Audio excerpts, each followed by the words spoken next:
Welcome to College Sports Now, the news network with a rating of 4 out of 5. I'm Courtney. I'm Derek. And I'm Christian, and we are Team 4 out of 5. We're your hosts for today's show, and we will dive into the world of intercollegiate athletics. The first article we're going to talk about is Saban uses training days to change Alabama narrative. The review of this article goes behind the scenes of Alabama's football appearance on the ESPN miniseries Training Days Rolling with the Tide. Nick Saban shows the viewers of this series what it is like to be inside Alabama football. Many know it is not always glamorous, but Saban tries to combat those notions and show views, especially recruits, it is not so bad. Yes, this is a film series, so obviously it's not going to be all sunshine and rainbows day in and day out, but Saban does a good job to try to change the narrative. Many people believe that if you go to Alabama to play football, it is not fun and all you do is stress as a player and you are miserable. Watch the video and judge for yourself and see how Saban changes everything and makes it a whole lot of fun.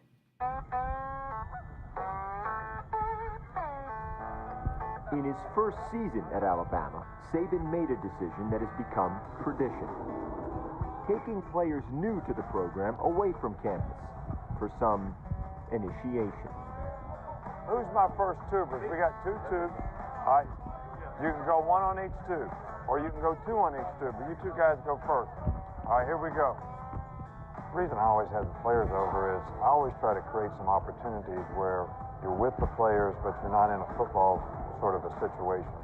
When you give me a hard time, this is the payback. This is the payback. I found that this is one of the things they really enjoy doing.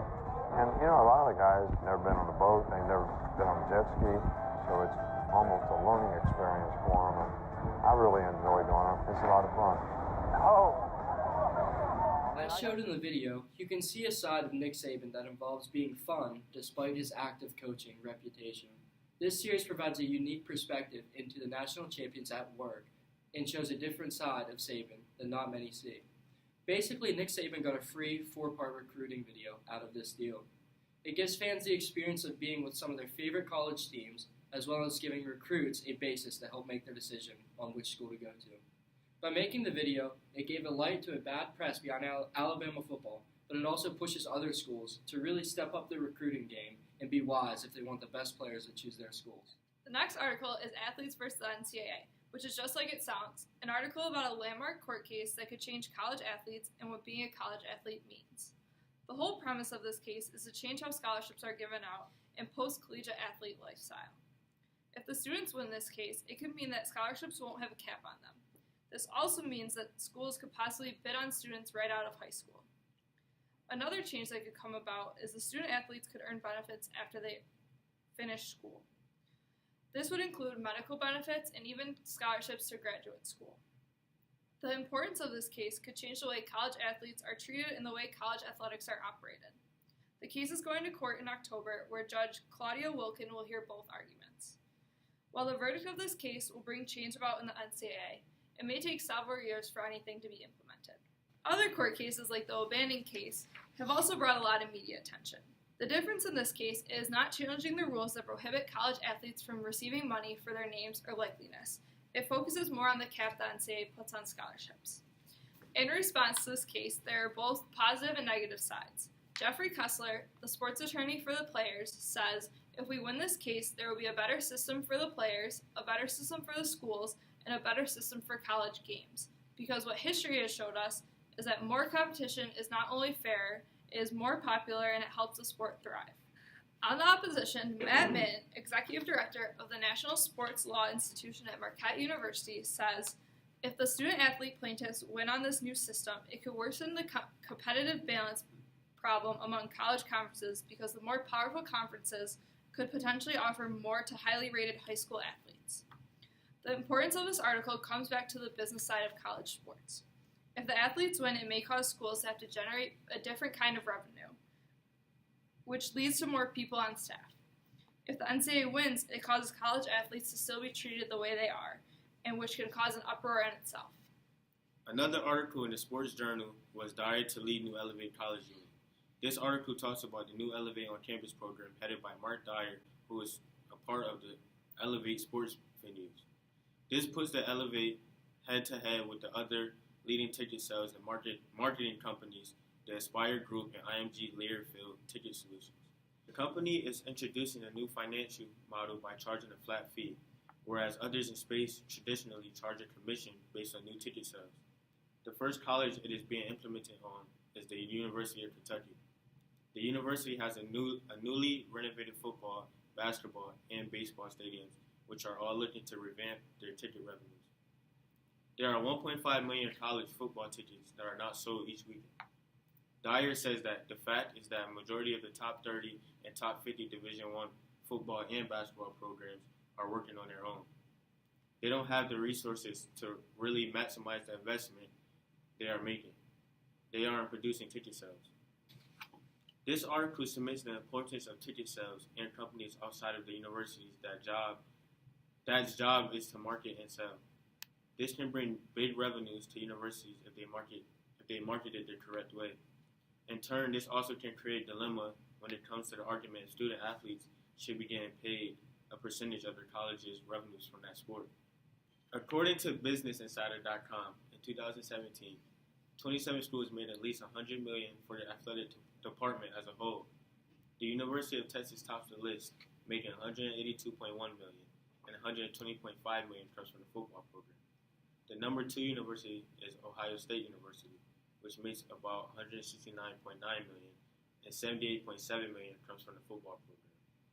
Ticket sales and marketing for college universities become a crucial revenue maker, and it's important for people in sports business world to recognize that and use it to their advantage. Our final article is titled, IMG College's Initiative Helps Schools Get Social. Social media is a huge platform for colleges and athletes, both positively and negatively.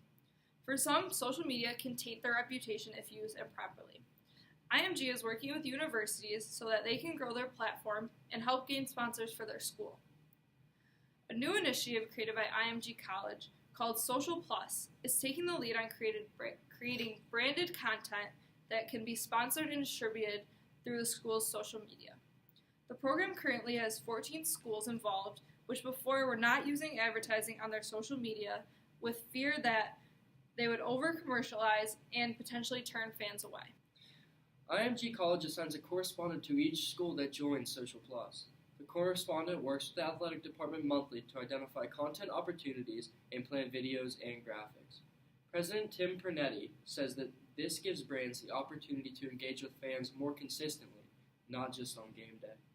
For companies, this opens up their platforms to different viewers, and for universities, it helps them to stay up to trends and continue to grow their presence on social media to fans. For fans that do not get to experience the game days or alma maters who live far away from the school, it still gives them the opportunity to be a part of the athletics. It also promotes the university athletes in a way that could potentially help in the future, like highlight tapes or even more. Social media connects the fans, the athletes, and their college together as one and can promote their brands, sponsors, and models. For a recruit, it may give them the opportunity to be a part of something before even stepping on campus or getting a feel for what the university believes in. So, This is like when you see like the Heisman Trophy polls and stuff, like you know how like Nissan sponsors it? Yeah. Like this is what it does. Oh, okay. What is this thing? IMG Colleges. What is this? So IMG College is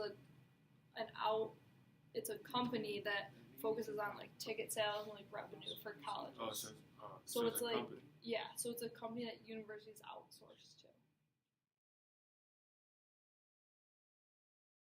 Important topic, in my opinion, in college sports is the marketing that a university does to get to fans, just not at the school. For example, Nick Saban talks about more that Alabama students, the student section is like very low on attendance and how poor it is. But every time you watch an Alabama football game, you still see other fans that aren't students, and they're clearly still filling up the stadium. So, but this $1.5 million tickets not sold every weekend is pretty astonishing considering how much the media puts on college sports. I think personally that the most interesting and important thing in college sports today is the athletes, and that's because that's what generates everything in college sports. Without the athletes, there is no ticket sales. There is no facilities. In my opinion, facilities is the most important, and that's because without facilities, there's no athletes. Like you said, D1s, they draw attraction and The the world best of players. intercollegiate athletics involves a vast majority of the topics we discussed. Thank you for watching College Sports Now. We'll see you next time.